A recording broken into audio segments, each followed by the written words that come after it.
اب حکم دے دیا آگے کہ تم ان کی اس طریقوں کا علاج کیا کرو، وَقَاتِلُوهُمْ حَتَّى لَا تَكُونَ فِتْنَةٌ، ان کفار سے لڑتے رہو یہاں تک کہ یہ زور اور طاقت ختم ہو جائے، وَيَكُونَ الدِّينُ كُلُّهُ لِلَّهِ، اور دین خالص اللہ کا ہو جائے۔ یاد رکھیے یہ اسلام کے دو پہلو ہیں، ایک اسلام مذہب ہے اور ایک اسلام کا دین ہونا ہے۔ مذہب ہوتا ہے، کوئی بھی مذہب کہا جاتا ہے عبادات کو، آپ کسی بھی مذہب پر ہیں تو اس مذہب میں، ہر مذہب میں عبادت، جس کو بھی پوجا جاتا ہے اس کی عبادت کا طریقہ ہوتا ہے اس کو راضی کرنے کا۔ اسلام میں اللہ رب العزت کی عبادت کا ایک پورا منہج ہے، اور اللہ رب العزت نے بتا دیا، نبی کریم صلی اللہ علیہ وسلم کی زبانی سکھا دیا، یہ اعمال ہیں یہ کرنے، یہ مذہب ہے۔ ایک چیز ہے دین، دین کا مطلب ہوتا ہے طریقہ اور نظام۔ اسلام کا یہ برابر پہلو ہے کہ اسلام جیسے مذہب ہے ویسے دین بھی ہے، اور اللہ رب العزت نے دین اسلام کو نازل کرنے کا بنیادی مقصد جو بتایا، بھی سورہ آپ پڑھیں گے قرآن مجید میں ایک آیت ایک ہی لفظ کے ساتھ 3 بار ہے، لفظ میں ذرا برابر بھی تبدیلی نہیں ہے،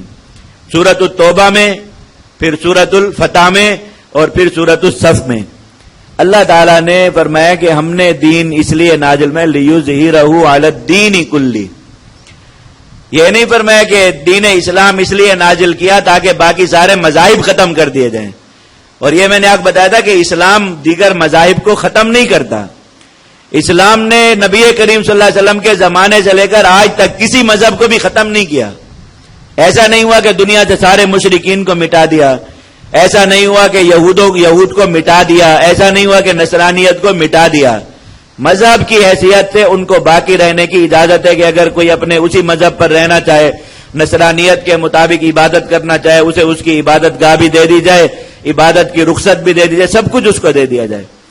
اللہ تعالیٰ کو یہ گوارا نہیں کہ دنیا میں کوئی اور دین رہے، لِیُظْہِرَہُ عَلَى الدِّینِ کُلِّہ، کہ دنیا میں جو نظام ہے، جو حکومت چلاتا ہے، دین ہوتی وہ چیز جو آپ کے لیے یہ فیصلہ کرتی ہے کہ آپ نے دنیا میں جو آپ کی معاشرت ہے اس میں کیا کرنا ہے کیا نہیں کرنا، آپ کے لیے کیا قانون ہے، اس کے مطابق آپ کے لیے کیا سزائیں ہیں، آپ کون کون سے کام کر سکتے ہیں، آپ کی عدالت کس طرح چلے گی، آپ کی معیشت کس طرح چلے گی، آپ کا نظام حکومت کس طرح چلے گا، اسے کہا جاتا ہے دین۔ اور دین صرف اسلام ہے، یاد رکھیے، نصرانیت دین نہیں ہے، اس کے اندر نظام حکومت نہیں ہے، یہودیت دین نہیں ہے کہ اس کے اندر نظام حکومت، یہ بعد میں یہ چیزیں لوگوں نے خود بنائی، دین اسلام ہے۔ اب دنیا میں جو بھی ایک نظام بطور دین کے متعلق، جمہوریت آج کا دین ہے، کہ کافروں نے یہ طے کر لیا کہ ساری دنیا کو اس جمہوری نظام کے تحت ہی لانا ہے، جو ملک ذرا اس نظام سے باہر نکلتا ہے اس کے خلاف جو ہے وہ اتحاد بنا لیتے، کارروائی کرتے اور اس کو دھکیل دیتے ہیں۔ اسلام کہتا ہے کہ اس دین پر غالب آنا ہے۔ کمیونزم مذہب نہیں تھا، دین تھا، کہ وہ نظام چلانا چاہتا تھا کہ انسانوں کی معیشت کا اور ان چیزوں کا فیصلہ ہم کریں گے۔ اللہ نے فرمایا دین اسلام کرے گا، دین کو غالب کرو۔ بدقسمتی سے مسلمانوں نے وہ نصارہ والا طریقہ اپنا لیا کہ مذہب کی دعوت ہے اسلام میں،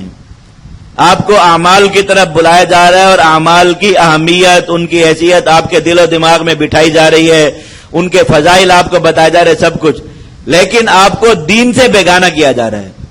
کہ دنیا میں رہنا ہے تو جو اس وقت میں رائج نظام ہے اسی کے تحت رہ لو، جمہوریت کے تحت رہ لو، جو عدالتی نظام ہے اسی کے تحت گزارا کر لو، جو معاشی نظام دنیا کا چل رہا ہے اسی کے تحت گزارا کر لو، اپنے دین کی ضرورت نہیں ہے۔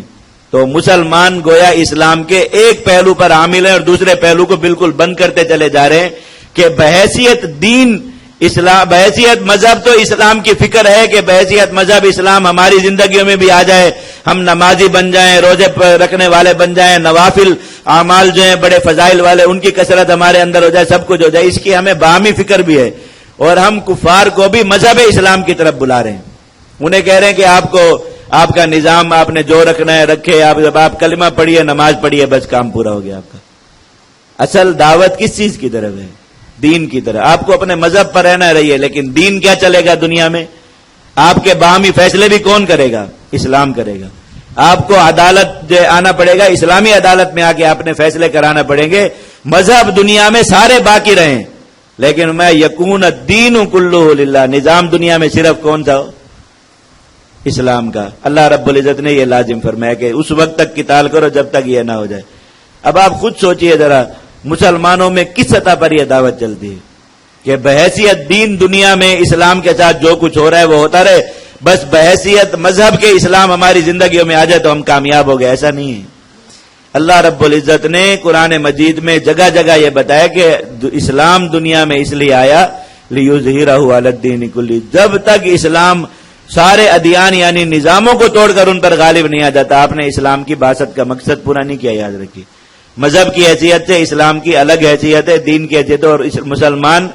تب کامل ہوتا ہے جب وہ مذہب کی حیثیت سے پورا اسلام اپنی ذات کے لیے اپنا لے اور دین کی حیثیت سے اسلام کو دنیا میں غالب کرنے کی عملی محنت میں شریک ہو جائے۔ اب یہ مسلمان کامل ہو گیا، پورا ہو گیا کہ اس نے اسلام پر بحیثیت مذہب کے بھی عمل کر لیا اور بحیثیت دین کے بھی عمل کر لیا۔ اور اگر ہماری جیسے ایک دعوت ہے اس پر چلتے رہے تو مذہب کے اعتبار سے تو اسلام ہمارے اندر آ جائے گا، دین کے اعتبار سے ہمارا دین یہی انگریزوں کا بنایا ہوا قانون ہے۔ کتنی شرم کی بات ہے، اور ہم زبان سے یہ کہتے ہیں کہ ہمارا دین کیا ہے، دین اسلام ہے۔ آپ کوئی زندگی کا ایک پہلو تو بتائیے جس میں ہمارا اور آپ کا دین اسلام ہو۔ اور یہ اس لیے ہم کہہ دیتے کہ ہمیں دین اور مذہب کا فرق ہی معلوم نہیں ہے، دونوں کو ایک ہی چیز سمجھتے، تو ہم کہتے ہیں ہمارا مذہب بھی اسلام ہے، ہمارا دین بھی اسلام ہے۔ حالانکہ عملی طور پر ہم کیا کر رہے ہیں؟ ہماری حکومت اسلام کے مطابق نہیں، ہماری معیشت اسلام کے مطابق نہیں، ہماری معاشرت اسلام کے مطابق نہیں، ہمارا نظام عدالت اسلام کے مطابق نہیں، تو پھر اسلام دین کیا ہے؟ اس کا جو ہے وہ اللہ رب العزت نے فرمایا کہ اس وقت تک لڑو جب تک دین خالص اللہ کا ہو جائے۔ دین اسلام جب کلی غلبہ دنیا میں حاصل کر لے گا، یاد رکھیے کفر دنیا سے اس وقت بھی ختم نہیں ہوگا۔ آپ کو کیا کہ عیسیٰ علیہ السلام آ کر دنیا سے کفار کو ختم کر دیں گے؟ کفار نہیں رہیں گے دنیا میں، ایسا نہیں ہے۔ نہ وہ اس چیز کر مامور ہیں کہ دنیا میں کوئی کافر ہوگا نہیں۔ یہ مکلف تو نہ اللہ نے نبی کریم صلی اللہ علیہ وسلم کو بنایا، نہ کسی اور کو بنایا، اور نہ ہی دین اسلام کے غالب ہونے کا یہ مطلب ہے۔ کافروں نے بھی اپنے لوگوں کو یہی چیز بتا کر اسلام سے اور جہاد سے جو متنفر کیا ہوا ہے، زیادہ جہاد کا جو اتنا خوف ان کے دلوں میں، انہوں نے اپنی اقوام کو یہ باور کرا رکھا ہے کہ دین اسلام کی جہاد کی جو دعوت ہے اس کا مطلب باقی مذاہب کو دنیا سے ختم کرنا ہے، اور یہ ان کا دھوکہ ہے۔ کفار کو بھی اس بات کی حقیقت نہیں بتائی جاتی کہ ہمارے جہاد کا مقصد مذاہب کو دنیا سے ختم کرنا نہیں ہے، ورنہ آپ سوچیے حضرت عمر رضی اللہ عنہ کے زمانے میں مسلمانوں کی مفتوحات کے اندر کوئی عیسائی اور یہودی زندہ رہ سکتا تھا؟ حضرت عمر رضی اللہ تعالیٰ عنہ نے جب یہ بیت المقدس فتح ہوا، نصارہ کے گرجا جو تھا بڑا، اس میں نماز نہیں پڑھی تھی بلکہ باہر نماز پڑھی، اور مسلمانوں کو کہا کہ اگر میرے نام کی مسجد بن، جیسے اس زمانے میں دستور تھا فاتحین کے نام کی مسجد بنا دیتے تھے، تو حضرت عمر کو پتا تھا کہ بیت المقدس چونکہ انہی کے ہاتھ پر فتح ہوا تھا اور شرط تھی ان کی کہ وہ آئیں تو چابی ان کے حوالے کریں گے، تو ان کو یہی تھا کہ میں جہاں نماز پڑھوں گا مسلمان میری یادگار میں یہاں ضرور مسجد بنائیں گے، تو انہوں نے نصارہ کے گرجے میں نماز نہیں پڑھی تھی، حالانکہ چابیاں وہاں حاصل ہوئی تھی اور یعنی فتح کی جو تقریب ہے گویا وہ وہاں ہوئی تھی، لیکن حضرت عمر باہر آئے، ایک کھلی جگہ پر اپنی چادر بچائی اور وہاں نماز پڑھی کہ مسجد بنانی ہو یہاں بنانا۔ وہ مسجد بنی، وہاں مسجد عمر رضی اللہ عنہ کے نام سے قائم ہوئی۔ اندر اس لیے نہیں بڑی، فرمایا کہ اسی جگہ کو لوگ مسجد بنا دیتے، نصارہ کی عبادت گاہ پر مسلمان قبضہ کرتے، ناجائز قبضہ ہوتا، جائز نہیں ہے۔ اسلام نے مذہب کے حقوق کی تو اس طرح رعایت کی ہے، لیکن اسلام نے ان کو کہا کہ دین تمہارا نہیں چلے گا، نظام حکومت اور سلطنت جو ہے وہ اسلام کا، وَيَكُونَ الدِّينُ كُلُّهُ لِلَّهِ، تو دونوں چیزوں میں تقسیم کر دی کہ تمہارا مذہب ہم چھیڑ نہیں رہے، اپنے مذہب میں آزاد رہو، جو کرنا ہے کرو، دین تمہارا اچھی طرح ہم زمین کے ساتھ لگائیں گے، اس کی ناک رگڑیں گے، اپنا دین اس کے اوپر غالب کریں گے، ہمارے اللہ کا یہ حکم ہے۔ یہ مطلب ہے وَيَكُونَ الدِّينُ كُلُّهُ لِلَّهِ فَإِنِ انتَهُوا فَإِنَّ اللَّهَ بِمَا يَعْمَلُونَ بَصِيرٌ، اگر یہ لوگ باز آ جائیں تو اللہ تعالیٰ ان کے سارے کاموں کو دیکھتا ہے۔ وَإِن تَوَلَّوْا، اور اگر پھر بھی یہ اپنے کفر پر قائم رہیں، فَاعْلَمُوا أَنَّ اللَّهَ مَوْلَاكُمْ، تو جان لو اللہ تمہارا دوست ہے، نعم المولا و نعم النصیر، بہترین دوست ہے اور بہترین مددگار ہے۔ اس کے حوالے سے ایک گزارش اور بھی عرض کرنا ضروری سمجھتا ہوں، یہ مسلمانوں میں اس میں بہت افراط و تفرید کا معاملہ دونوں طرف سے ہے۔ بعض حضرات نے مذہب کو ہی سب کچھ بنا لیا اور دین اسلام کے جو اسلام کے دین ہونے کا جو پہلو ہے یعنی نظام ہونے کا، وہ اپنی زندگیوں سے نکال دیا کہ اس کی نہ دعوت دیتے ہیں اور نہ اس کی فکر ہے کہ بحیثیت نظام کے اسلام کو دنیا میں کس طریقے سے غالب کیا جائے، اور اللہ رب العزت نے اس غلبے کو بھی اسلام کے بنیادی جو ہے وہ احکام اور بنیادی تقاضوں میں سے بنایا۔ اسی طرح دوسری جانب بہت سے مسلمانوں میں یہ تفریط ہے کہ انہوں نے اسلام کے دین ہونے کے پہلو کو بہت شدت کے ساتھ لیا، اور ان کی دن رات باتیں اور ان کے جو تصنیفات اور لیکچرز اور یہ ساری چیزیں اسی چیز پر ہیں کہ اسلام ایک نظام ہے اور اس نظام کو دنیا میں کس طریقے سے غالب کیا جائے۔ تو انہوں نے اسلام کے مذہب ہونے کے پہلو میں تساہل اختیار کر لیا کہ اعمال سے غافل ہو گئے، اور اسلام کے جو مذہبی احکام ہیں ان کے اندر انہوں نے تساہل کو اپنا لیا کہ ان احکام کے اندر اگر کمی رہے، مثلا انہیں اسلامی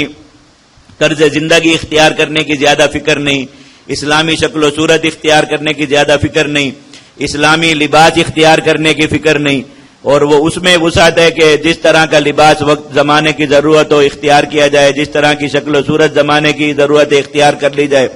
نمازوں کا اہتمام اور نفل عبادات وغیرہ اور دین کے جو احسانی احکامات ہیں جنہیں ہم تصوف کہتے ہیں، اسے انہوں نے بالکل دین سے خارج کر دیا، فضائل کو بالکل دین سے خارج کر دیا۔ اب ان کی باتوں کا دن رات محور یہ ہے کہ اسلام کو بطور دین کے اور نظام کے دنیا پر کس طریقے سے غالب کیا جائے۔ یہ طرز عمل بھی اسلام کی تعلیمات کے خلاف ہے۔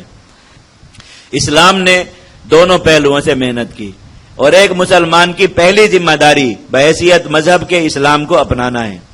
کہ وہ اعمال کے اعتبار سے اپنے آپ کو کمال تک پہنچائے، اور یہ دوسری ذمہ داری ہے کہ بحیثیت دین کے بھی اس نے اسلام کو دنیا میں غالب کرنا ہے۔ تو ان دونوں میں سے جس چیز میں بھی کمی ہوگی وہ اسلام میں ہی کمی ہے۔ ایک پہلو کو لے لیا جائے یا شدت کے ساتھ لے لیا جائے، دوسرے پہلو کو بالکل ترک کیا جائے یا اس کے اندر تساہل کو اپنا لیا جائے، یہ دونوں چیزیں غلط ہیں بالکل۔ تو آپ کے سامنے دونوں مثالیں کہ ایک طرف صرف مذہب کی دعوت ہے کہ بس مذہب میں پورے ہو جاؤ، فضائل والا ہر عمل کر لو، اور یہی چیزیں بتا کے تو بس گویا جنت پکی ہو گئی، کوئی حق اسلام کا باقی نہیں رہا۔ ایک ایک عمل پر 50,000 حوریں اور 80,000 بکریاں جنت کی اور 90,000 گھوڑے اور 1,00,000 باغات، اور یہ ساری چیزیں گنتی کر کر کے مسلمان ہر 2 رکعت نوافل پہ کماتا رہتا ہے، تو اس کو یہی ہوتا ہے کہ جنت تو آباد ہو گئی، اب محنت کرنے کی کیا ضرورت، گھر سے نکلنے کی کیا ضرورت ہے، مارے کھانے کی کیا ضرورت ہے، اپنے آپ کو خطرے میں ڈالنے کی کیا ضرورت ہے، اور دنیا کے کفار سے ٹکرانے کی، ان چیزوں سے وہ غافل ہوتا ہے۔ اور دوسرا آدمی ہے، اس نے اسی چیز کو پکڑا ہوا ہے، دن رات بس یہی بات چل رہی ہے،